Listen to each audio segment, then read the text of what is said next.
Hello नमस्ते, स्वागत है आपका हमारे एक और नए ब्लॉग में। आशा करती हूँ आप सभी लोग स्वस्थ होंगे। तो मैं काजल रावत उत्तराखंड पौड़ी गढ़वाल बीरोखाल ब्लॉक से बिलोंग करती हूँ और मेरे गांव का नाम है भैंसोड़ा ढोंडियालसी। मेरे ससुराल का नाम है कमलिया पल्ला और पोस्ट ऑफिस हम दोनों गाँव का सेम पड़ता है, जोगीमढ़ी। तो हमारी शादी त्रिजुगी नारायण मंदिर में हुई थी और जब भी लोग हमारा शादी वाला व्लॉग देखते हैं तो काफ़ी सारे लोग ये सवाल पूछते हैं कि वहाँ पे शादी करने का कितना खर्चा आया था। तो पहले मैं आपको ये बता देती हूँ कि त्रिजुगी नारायण मंदिर सिर्फ एक मंदिर नहीं है, वो एक धाम भी है। क्योंकि वहाँ पे बोला जाता है कि शिव पार्वती की शादी हुई थी और जो कि हम भी मानते हैं। और वहाँ पे शादी करने का जो इंस्पिरेशन था हमारा वही था कि वहाँ पे भाई शिव पार्वती की शादी हुई थी तो हम भी वहीं पे जाके शादी करेंगे।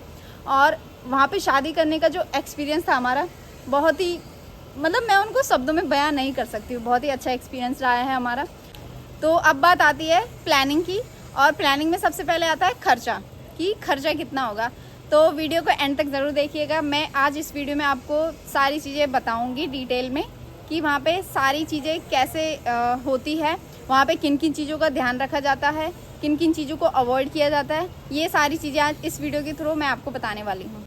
तो चलिए शुरू करते हैं। तो त्रिजुगी नारायण मंदिर जो है वो सोमप्रयाग से 16 किलोमीटर आगे है और उसी रूट पे आपका केदारनाथ की यात्रा भी चलती रहती है। तो आप मेक श्योर करिएगा कि आप जब शादी का प्लान कर रहे हैं या शादी की डेट जो आपकी हो वो यात्रा के टाइम पे ना हो, और अगर हो भी तो मेक श्योर करिएगा कि आप एक्स्ट्रा टाइम लेके चलिएगा, क्योंकि उस रूट पे बहुत ज़्यादा ट्रैफिक रहता है उस टाइम पे।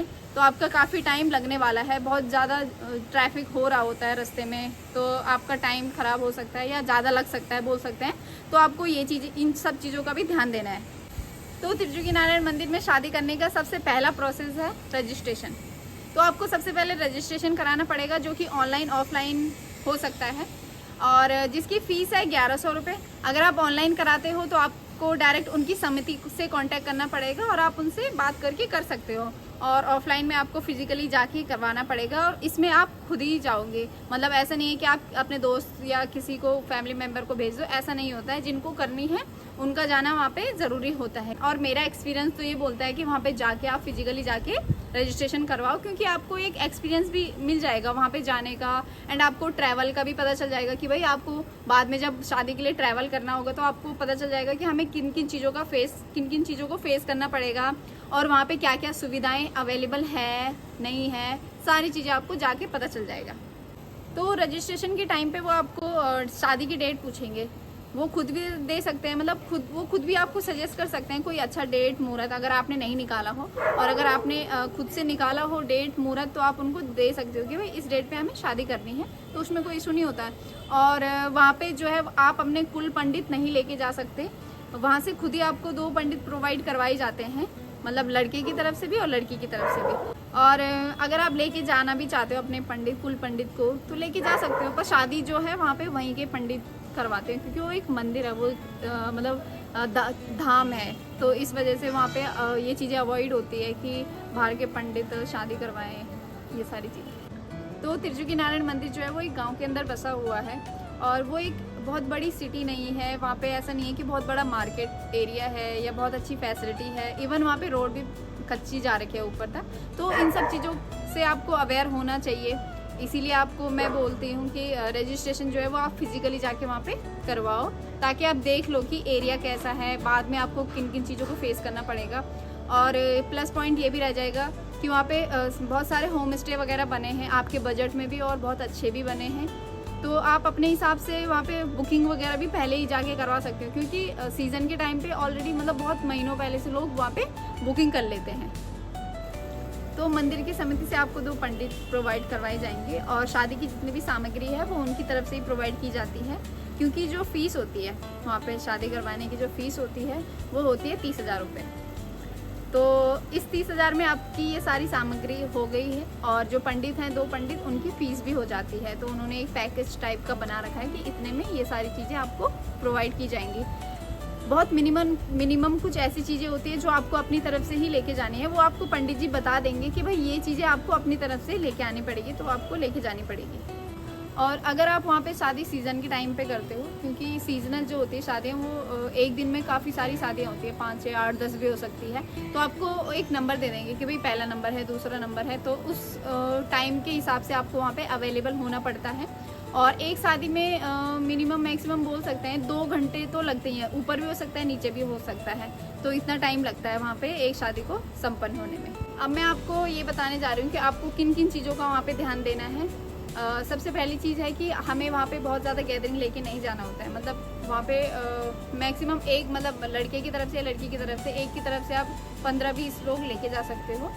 और शोर शराबा जैसे ढोल डमो, मतलब ये सब गाजा बाजा, ये सब चीज़ें वहाँ पे अवॉइड होता है। और इसके अलावा अगर आपको वहाँ पे हल्दी मेहंदी सेरेमनी कुछ भी करना हो तो आप अपने होटल या होम स्टे में उसको टाइम के अकॉर्डिंग अरेंज कर सकते हो। अगर आपके पास टाइम बहुत ज़्यादा होता है या आप एक आध दिन पहले चले गए तो उस अकॉर्डिंग आप वहाँ पे बहुत अच्छे से कर सकते हो। तो आप वहाँ पे अपना कैमराज वगैरह जो भी है वो सारी चीज़ें लेके जा सकते हो, उसके लिए कोई रिस्ट्रिक्शन नहीं है। बट आप वहाँ पे जो मंदिर का गर्भगृह है उसका शूट नहीं ले सकते हो। और एक और चीज़, वहाँ पे आप ड्रोन शॉट वगैरह भी नहीं ले सकते हो, मतलब वो अलाउड नहीं है वहाँ पे। तो जब हमारी शादी हो रही थी मंदिर में तो एक अलग सा एनर्जी थी बॉडी के अंदर, मतलब बहुत ही अलग सा फील हो रहा था वहाँ पे खड़े होके, वहाँ पे फेरे लेके, मतलब सारी चीज़ें, जयमाला जब हो रही थी मतलब अलग सा लग रहा था। और भी बहुत सारे लोग थे और ऐसे लोग थे जो कि बहुत अलग थे और वो हमें ऐसे देख रहे थे कि हम शिव पार्वती है, मतलब वो हमें हमें शिव पार्वती के रूप में देख रहे थे। तो मतलब अलग सा ही एक्सपीरियंस था वो एक्सपीरियंस शायद नॉर्मल शादी करके नहीं होता। थैंक गॉड कि कुछ ऐसा हुआ कि हमें वहाँ पे शादी करनी पड़ी। मैं तो बहुत बहुत बहुत धन्यवाद करती हूँ भगवान जी का कि हमें आपने इतना, मतलब हमारे दिमाग में ये बात डाली कि हमें वहाँ पे शादी करनी चाहिए, सोचो। तो अब वहाँ का जो भी ओवरव्यू है वो एक बार मेरे हस्बैंड से भी आप ज़रूर सुनिएगा। हेलो दोस्तों, कैसे हो आप लोग। तो यार सारी जानकारी आपको मिल चुकी है। आई होप कि जो आपके मन में सवाल है ना वो आपके क्लियर हो चुके होंगे। मैं बस ओवरव्यू देना चाहता हूँ आपको कि आपको क्या क्या चीज़ों का और ध्यान रखना है। जैसे कि आप ट्रांसपोर्टेशन का आपको बता दिया है, तो वो आप खुद ही डिसाइड करोगे कि आप किस एरिया से आ रहे हो। आप उत्तराखंड में किसी एरिया से आ रहे हो, दिल्ली से आ रहे हो, कहीं से भी आ रहे हो। ट्रांसपोर्टेशन का आपको देखना है, आपको रास्ते में कहाँ पे खाना पीना है वो भी आपको देखना है। आपको जो होटल आपको बताया, जैसे कि हमने ऑलरेडी बताया कि होटल्स कहाँ पे किस तरीके से, वो बजट अलग है, वो हमने इसमें इंक्लूड नहीं किया है। आपको सिर्फ मंदिर में कितना खर्चा आएगा, दैट इज़ 30,000 रुपीज़, जो कि आप पंडित को देते हो और वो सारा उसमें अरेंजमेंट कर देते हैं। उसके अलावा वहाँ पे कोई भी और एक्स्ट्रा खर्चा नहीं आता है। हाँ, वो अलग बात, आप अंदर जाके अगर आप थोड़ा बहुत उनको दान दो वो अलग चीज़ होती है, बट जो होना ही होना है वो 30,000 रुपीज़ है। और इसके अलावा अगर आप वहाँ पे होटल्स करते हो, 2 दिन पहले अगर आप वहाँ पे कुछ अरेंजमेंट्स कराते हो तो आप वहाँ पे वो सब कुछ भी अपने अकॉर्डिंग अरेंज करते हो, मॉडिफाई करते हो, तो उसका एक अलग पैकेज बनता है। तो वो मैं यहाँ पे ऐड नहीं करना चाहता हूँ, क्योंकि आपको अगर चाहिए कि हम अपना डिटेल बजट बताएं कि हमारा कितना खर्चा आया था, तो आप उसके लिए कमेंट ज़रूर कीजिए। हम आपको एक अपना बजट बताएंगे कि हमारा कितना खर्चा आया था, क्या क्या चीज़ें हमें फ़ेस करनी पड़ी, क्या क्या स्ट्रगल हमें फ़ेस करना पड़ा। तो हम एक ओवरऑल अपनी शादी पे, वो दिल्ली से लेके हमने अलग से यहाँ पे रिसेप्शन भी दिया था, अगर वो भी आपको जानना है तो वो हम सारा उसको एक समराइज़ तरीके से या एक उसका अलग डेडिकेटेड वीडियो बना सकते हैं। तो इसी के साथ हम अपनी इस वीडियो को एंड करते हैं। अगर आपका कोई भी क्वेश्चन आपको लगता है कि इसमें कवर नहीं हुआ है तो आप अपने कमेंट बॉक्स में पूछिएगा। हम ट्राई करेंगे कि हम उसका आंसर कमेंट बॉक्स में ही दे दें।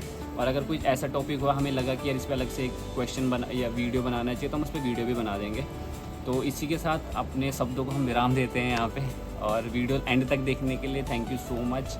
आशा करता हूँ कि आपको जो इन्फॉर्मेशन वीडियो से चाहिए थी वो आपको मिल चुकी हो। और अगर आप हमारे व्यूअर्स हो, आप हमें देख रहे हो, तो आप लाइक करो, चैनल को सब्सक्राइब करो, वीडियो को शेयर करो और देखते रहो हमारे ब्लॉग्स। तब और मिलेंगे आपको एक नए ब्लॉग में, तब तक के लिए टाटा बाय बाय।